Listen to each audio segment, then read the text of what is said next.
Did you enjoy the weather today? Do you ever play with the toys to arrange words, Elizabeth? All right. You enjoyed the weather? It was all right today? What did you do outside?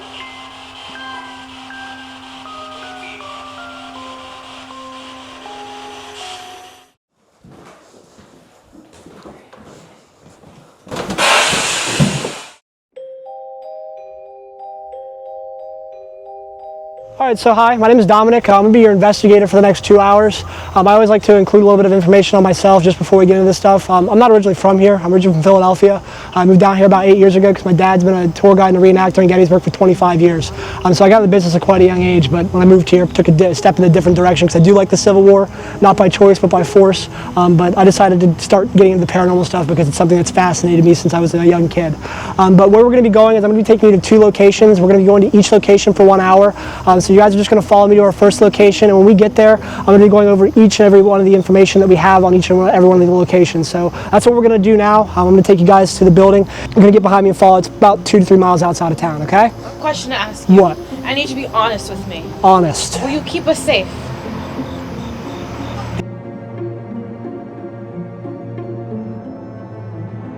I have to tell you that we, at all times, no matter what, if you believe in this stuff, if you don't, I always have a big rule when I'm doing these investigations. Always treat everything here like it's your brother or your sister, depending on how your relationship is. If it's like mine, I hate my brother, so. But always treat like your brother or sister, make them feel like you would want to feel. Don't disrespect anything here. The last thing you want to do is to tempt a supernatural force that you can't control. But with that, where we are at now, this is our building. We call it the Battlefield Farmhouse, or what it was known as on July 1st, 2nd, and 3rd of 1863. This was used as a field hospital. Now, a field hospital is where they would take people to do amputations. Now, the amputation process is relatively brutal. I mean, people are getting their limbs cut off, and it's not like it is nowadays where they dope you up, they put you to sleep. In the 1800s, if I got shot at, let's say, Culp's Hill, I'd be brought down here, they'd put me to a board, no medicine, no nothing. I'd be lucky, maybe I'd get a shot of whiskey, and they'd cut my leg off, my foot off, my arm off, and that's it. With the saw? Yeah, with a bone saw, one of those massive, nasty bone saws. Were these Confederate? Confederate Union soldiers, from what I was told, is that this building kind of switched hands from time to time. The road that we're on is kind of leads out to where the Union was sent to retreat during the battle on a number of occasions. Now, with that, we do have a few spirits here. The 2 that we're going to mention is an older gentleman. He's a Confederate soldier. Me and him don't exactly have a great reputation because I don't know if you could tell by looking at me. I'm Polish and Italian, and the Confederates, they didn't like anything unless it was completely white and Aryan. So, They didn't like me. So that gentleman, I'm not going to explain to you his name because the equipment I'm going to give you, I'm going to have you guys give you that task of trying to figure out what this gentleman's name is. But he's mainly down here on this floor, and he's up on the 2nd story, which we'll go up to here in a minute. I'll point out the room that he's usually in.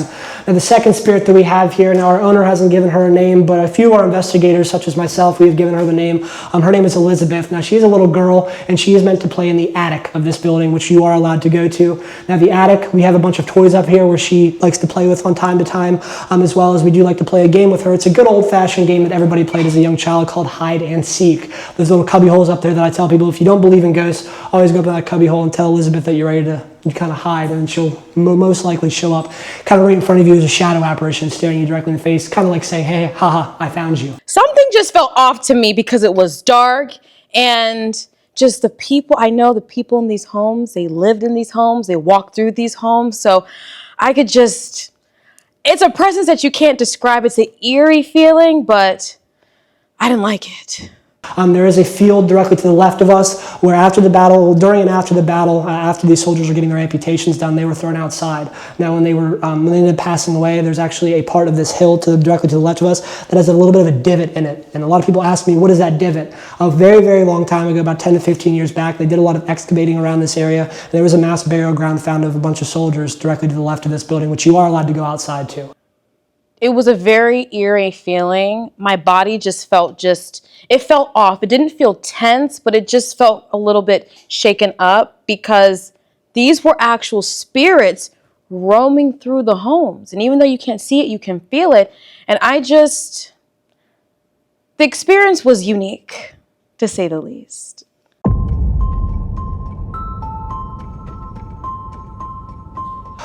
But with that, the next thing we're going to be talking about is the equipment. Now, you guys have never been on a ghost hunt before, correct? All right.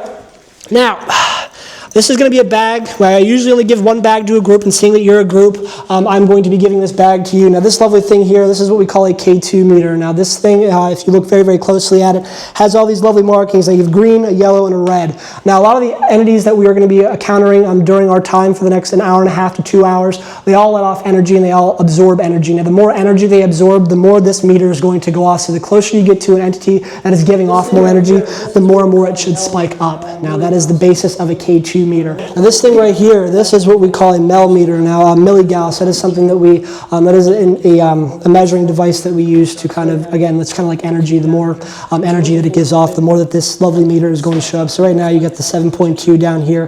What you're looking for is the big one. You're looking for that big one to spike up. The more it spikes up, the closer to an entity you could possibly be. And that is a pretty simple device to use. What's the highest number you've ever seen? Me personally, or stories that I've heard from other investigators? Both.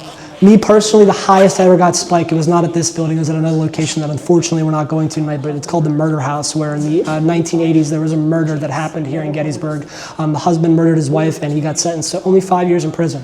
But Deborah Harmon is said to haunt that building, and we were doing an investigation, we were talking to Deborah, and in the middle of it, that meter started like going off, like the light on it, as you see, it's orange, it was flickering on and off. It went from 0 to like, it was like 19.5, back down to 0, all the way up to 25.6. The highest that I've ever heard was from an investigator, I think it was Bobby. He got a 75 on one of his investigations. So we just hold those two things? Hold those two things. Hold on, we already press anything. Don't got to press anything. I already have it set up for you. All right, and this lovely thing right here, if you've ever watched any TV show that does anything with the paranormal, has anybody seen like Ghost Adventures, Ghost Hunters? You guys have heard of a spirit box, correct? Now, spirit box, and the best thing about these is that this is where we're going to be getting our disembodied voices if you're lucky enough to encounter them. Now, getting a disembodied voice is kind of hard from time to time. There's no guarantee that you're going to get one. Mainly here in this building, what I've noticed is I don't get a lot of activity here, unfortunately, sorry. But the activity that I have gotten, it's mainly with like shadow apparitions, people seeing shadows running on the wall, hearing footsteps, that's it. If you get a voice here, that makes not only your time fun because you're recording all this fun stuff, but it makes my job fun. So that means I have a story to tell people later that we got something. But with this, if we all kind of gather around here, now this thing is going to be sweeping between radio channels. Now what that does is, again, just like I told you, it gives off energy. But when it's sweeping through those radio channels, it gives more energy off that these entities can absorb, and they can kind of come through and talk to you. Now with this, you have your sweep reverse and your sweep forward. Now we don't want to sweep forward because when you're sweeping forward, it's sweeping forward to where you can hear every radio channel coming through and the voices coming through in that frontward motion. We do it in reverse because if you're hearing an entity talk, it's going to be a lot more prominent on hearing a voice of voices that are going backwards and forwards. So if I start talking in reverse and you guys start talking forward, you're going to hear everything that you guys are saying rather than what I'm saying. So at all times, you're just going to hold that button down and it should reverse back and forth. You should have the headphones in there too. What I always recommend is the Estes method. I don't know if you've heard of how to do that. The Estes method is where you take headphones, somebody puts a pair of headphones on and they turn this thing all the way up and you sit in the room and other people ask questions, and that person's job that has the headphones on is to give out answers. Anything that you hear that sounds like a human voice, to let that out and to say it while they're asking the questions, okay? And the last thing that we have here is a more advanced version of the K2 meter so that everybody gets a device, because there is 5 of you, so everybody gets to hold something. It's the same thing as that. The higher up that goes, the closer you are to an entity, You know what I mean? Like, everything should be okay. So you don't have to touch anything. So when do you use it? You know what I mean? Like At any point, like with the spirit box, my thing is like, because I've been doing this for so long, my idea would be with the K2 meters and the Mel meters, once you start getting so you something don't on need that to and hold if it's in a certain you room, only hold it to play. turn this on and just sit down and ask questions. Okay, That's so the you don't best. need to hold anything to hear it. No, You only hold it to it should. This is on. Click the button right there, man. Oh, okay, it's not on. Bam, now it's on. So what I'm going to do really quickly, because I know you guys probably want to investigate, you're not holding equipment. Take it. That's unfortunate. It's just reading it. You can take the K2, you take the K2 meter. At least. Do now, I'm going to take you guys through. It's just reading it. No meter. There's nothing wrong with it. So what I'm going to do now, I'm going to take you guys through the rooms very quickly, but again, we don't have a lot of time in this building. We're not to the attic, right? Unfortunately, we are. Good luck.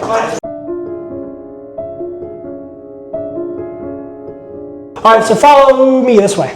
Keep forgetting how this building's set up. Oh my goodness. So we're going up the Please go in stairs. front. Please. Now, Ed, please lead the way. what you're going to notice is that this entire Should part of the also building, never the room that you were just in, the room that you guys were just in was here during the 1800s. Everything from there over and there over, this is all additions. Everything in this section, the middle of the house, was here during 1863. So watch your step come up here. These stairs are going to squeak. Don't let it scare you. This isn't Scream. I promise you there's no mass killer in here. That room I was talking about, the Confederate soldier, that is directly back here. A lot of people experience the Confederate soldier being in that room. A lot of times he likes to touch people. So good luck with that. The last room we're going to be going to is upstairs in the attic. Walking through the field hospital, in one word, was very creepy. It was definitely, obviously, very dark. And then with a bunch of different rooms in the middle of the night, it feels like you just kind of don't know what's going to be around the next corner. And obviously it looks like nothing, but you still have that feeling that there very well could be something there. It was tense for me because in one of the homes, we went upstairs and our ghost tour guide, he was saying, yeah, there's a spirit. Her name is Elizabeth. She's a baby. She's a kid. And I'm like, oh. And then they have these like baby toys for her. And we had like these monitors that could sense these spirits. I couldn't take it. I was scared. What I like to tell people is that this room here is where Elizabeth, this is where she likes to run around. This is where a lot of our investigators, a lot of our guests get a lot of activity. Hi, Elizabeth. So, the toys here, these have always been used for Elizabeth. There's usually a little small purple plastic baby on the floor. I just don't know where they put it. She's very, very, that one, there's a very, very small one. It's almost looking like one of those ducks. But there was a story of one of our investigators. He was sitting here, he was talking to an entity, and in the middle of him talking to an entity, he said, okay, Elizabeth, I'm getting ready to leave. And as he's walking down the stairs, that little purple thing would come flying across and smack directly above the wall, above him on the wall. But yeah, so do you guys have any questions for me? Why do you have all these toys here? These are all offerings that we have given to Elizabeth to keep her entity as calm and as dormant as possible so that no one's getting, interacted with as much. But the hide and seek, that cabinet right there, that cubby hole, there's probably cobwebs and stuff back there. It's an old building. But that is our favorite place for Elizabeth to play hide and seek. So if you don't believe in Elizabeth, and that is a moth. But that is the place where if you want to play hide and seek, you can go ahead and do that. In here or in here? That cubby right there, where the gentleman is so courageous enough to climb through. That was creepy. I think the thing that was going on in my head was you want to make sure that you're not disrespecting her, disrespecting any of her toys. Whatever you're doing, you have to, you want to be conscious of what you're doing at all times and not do anything that might make her mad. At the end of the day, when you see all the toys just kind of scattered about the room in the way that they were, and even her name in the blocks, spelling out Elizabeth, it was creepy.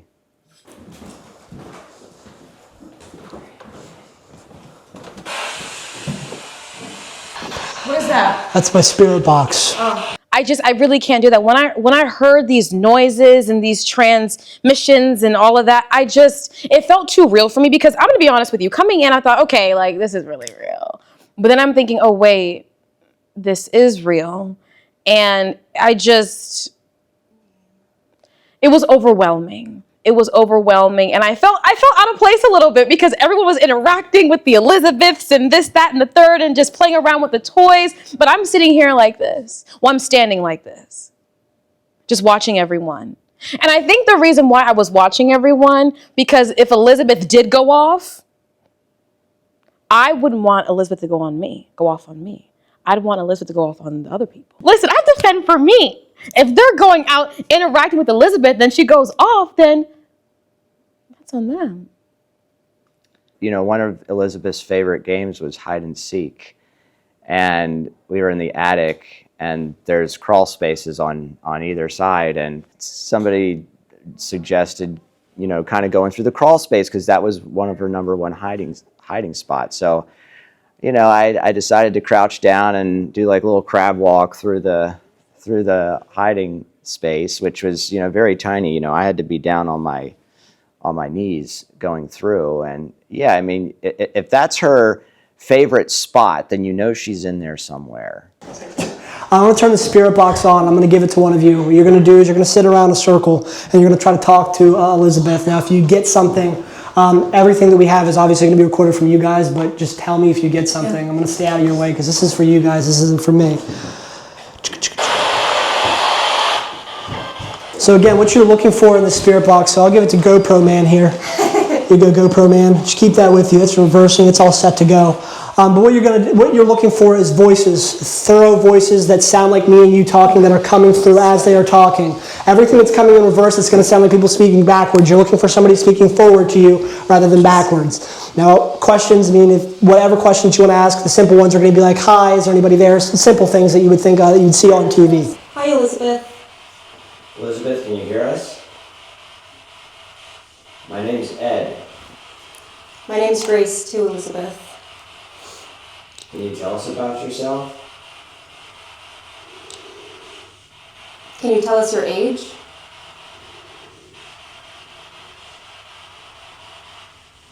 Did you enjoy the weather today? Do you ever play with the toys to arrange words, Elizabeth? All right. You enjoyed the weather? It was all right today? What did you do outside?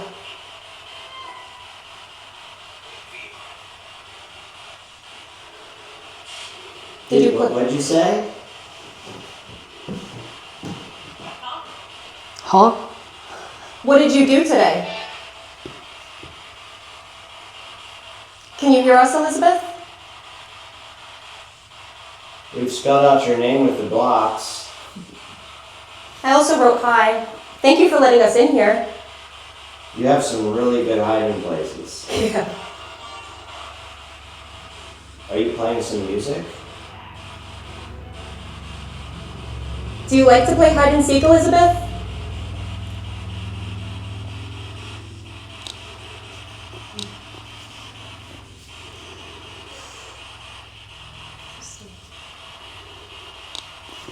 Can you hear us, Elizabeth? Elizabeth, can you tell us about yourself? Do you have any nicknames, Elizabeth? We'd love to learn more about you, Elizabeth, if you're able to tell us anything. How old are you? Where's your favorite place in this house?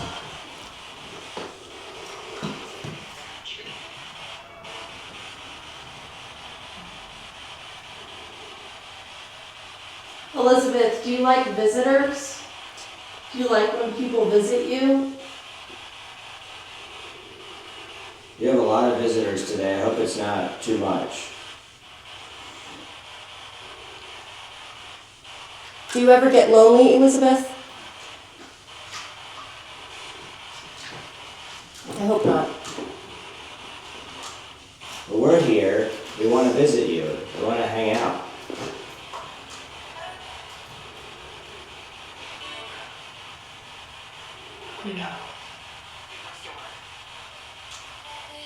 Can you say something to us, Elizabeth, so we know you're there? I was interested in talking to Elizabeth, kind of honestly to get anything from her. It's weird. I didn't really have any expectations going in of any specific things I would ask her, but I think kind of coming in as almost a reporter, you want to just know everything that you can, to ask Elizabeth, first of all, are you here? Second of all, can you tell us anything about what happened to you? Those kinds of questions. We definitely tried. Not sure we got all of the answers we were looking for out of Elizabeth, but at least confirmation that she was there.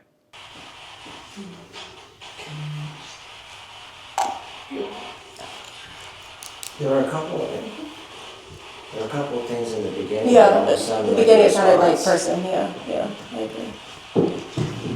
Elizabeth, are you shy? It's okay, we're friendly people. Do you like music, Elizabeth? Have you heard music?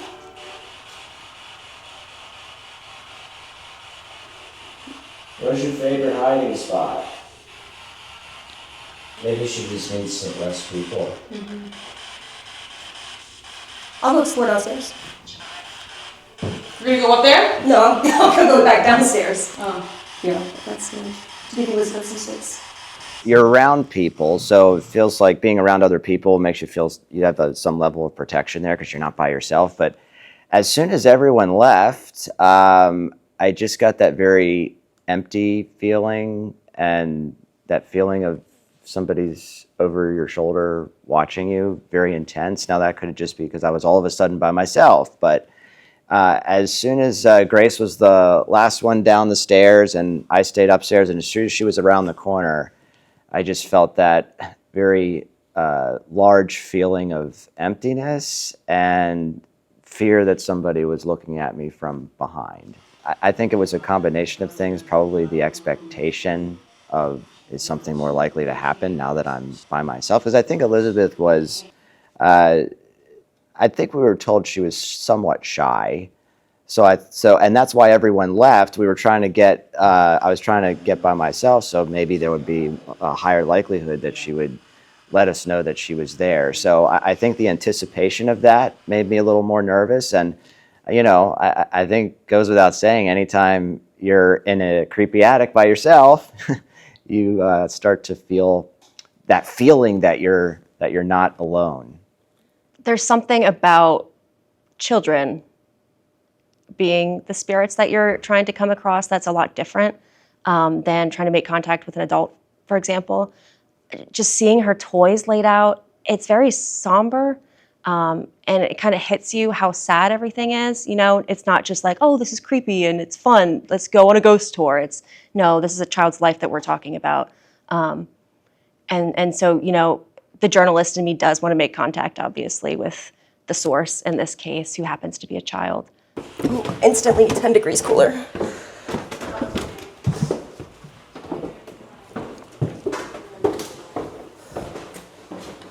Anybody lurking? Just bugs. I do feel like something touched my arm, but it was probably a cobweb. Or the bugs.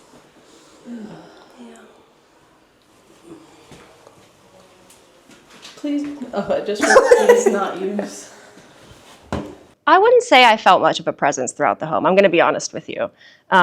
I did walk throughout all the different rooms, and I was asking questions, kind of, you know, making myself known to people, introducing myself as I thought was best, but...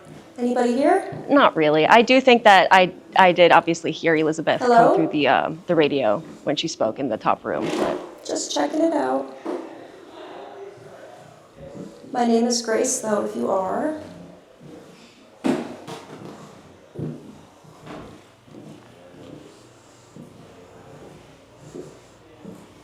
Anybody in this room? Could you let me know if you're here?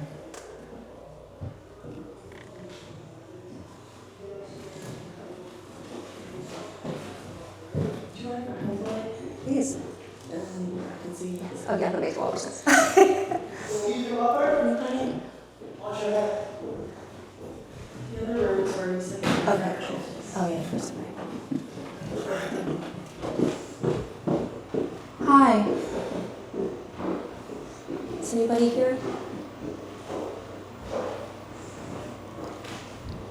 My name is Grace, if you're here. Can you give me a sign if you are?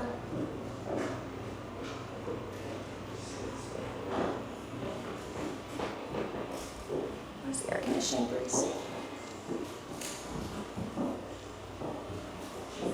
Anybody?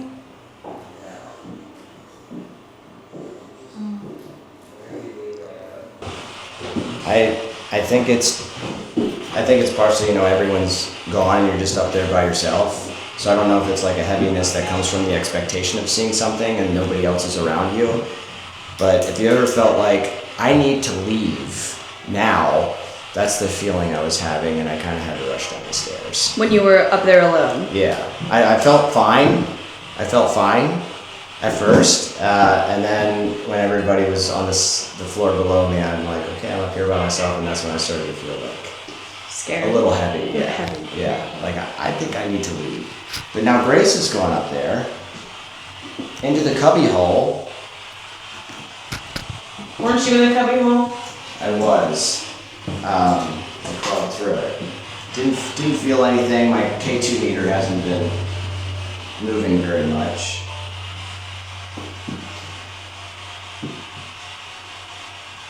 But definitely when we sat down the first couple times, the first couple exchanges we had, it sounded like a disembodied voice on this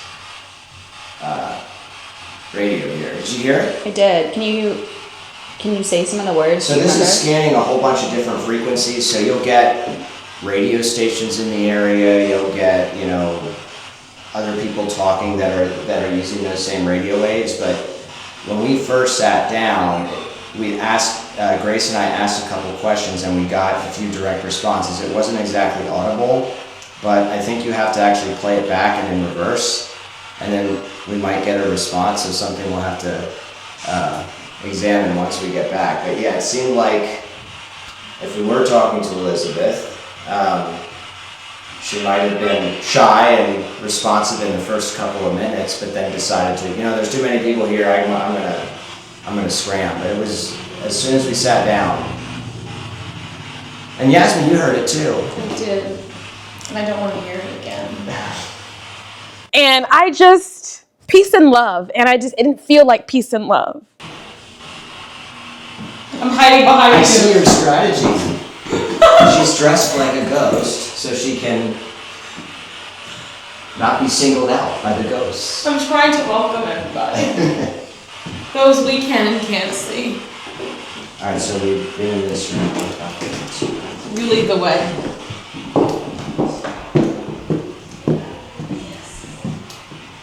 Do not use.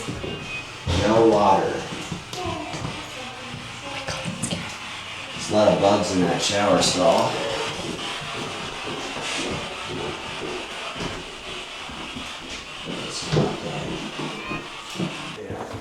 Hi, Elizabeth. We're back. Just figured it might be better if there's a few people here. Just wanted to say hi. Okay. I appreciate you taking us the time to talk to us, Elizabeth. I'm gonna get in your little cubby hole, okay? Sit down. Hopefully no bugs, because I'm scared of bugs. But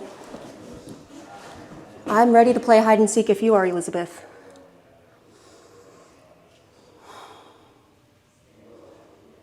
If you want to play.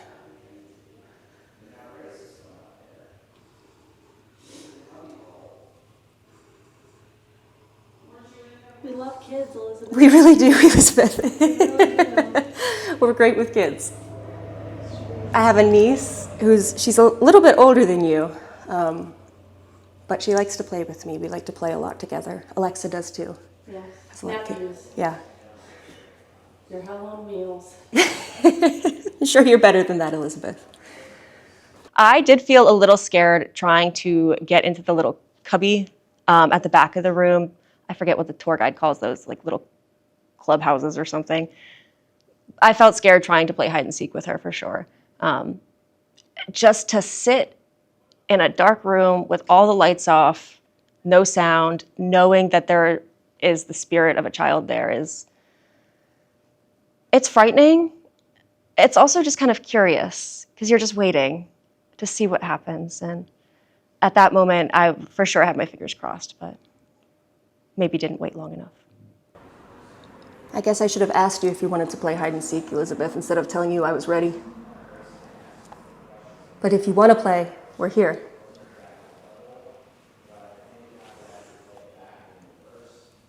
We'd love to meet you.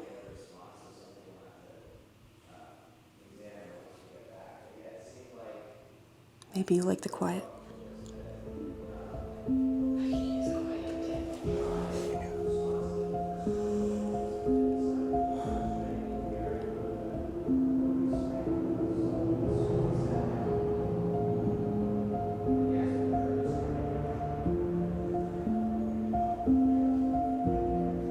I like that they put toys out for her. I wonder if Elizabeth has a favorite toy. I guess that little purple thing, but I haven't seen I that. wish we could come back later and see if the toys were. I know, moved, yeah, yeah.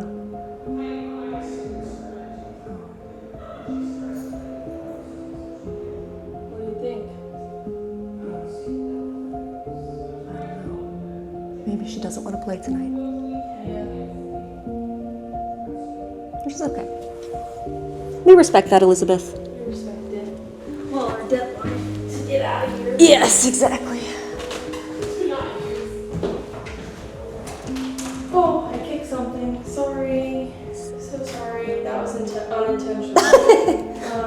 Thank you, It Elizabeth. was maybe a pebble or something. So anytime you're walking through an old building like that, this house in particular, it's almost like a time capsule. And I think part of the empty feeling that you feel is that the place was once much more vibrant, much more lively when people were actually living there. But we were basically walking through a place that no longer has any physical activity on Earth, so to speak, but in the spirit world, the house is evidently loaded with spirits, especially that of a little girl on the attic floor. So I think it's just, the place was brighter in the past, and now it's just kind of desolate, isolated, and no one's really walking through there unless you're looking for a ghost.